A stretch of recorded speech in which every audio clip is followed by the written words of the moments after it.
Art is most powerful when it creates dialogue, and this book, like my channel, is meant to be the start of a conversation, not the final word.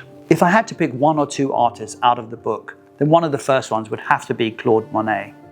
If we look at most of the artists in the book, many of them were never discovered during their lifetime.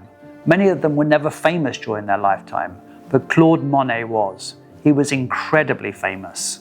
He was also rich from his work. But some of the most interesting things I found out about him was doing the research for this book. For example, his close friendship with Georges Clemenceau, the French Prime Minister. A politician and an artist together, that's unusual. And it was because of Georges Clemenceau, a politician, that we have the Orangerie in Paris. And a really interesting thing is that when the Orangerie finally opened, because of Georges Clemenceau, the French Prime Minister, it was a big flop. It was a disaster.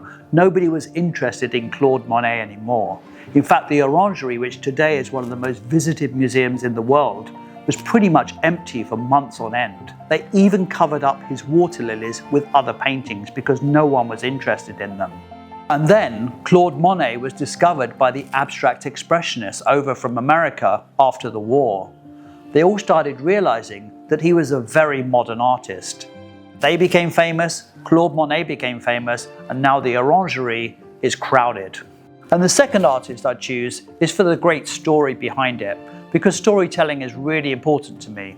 And Élisabeth Vigée Le Brun is one of the most interesting painters in history. She was a very successful woman in the court of Louis XVI, and she was the painter of Marie Antoinette. And the reason the story is so great, because Élisabeth Vigée Le Brun almost brought down the French fashion industry, simply by painting Marie Antoinette in the wrong dress and with the wrong hairstyle. Remember, this is the beginning of French luxury goods. Louis XIV has started it, and Louis XVI was continuing it.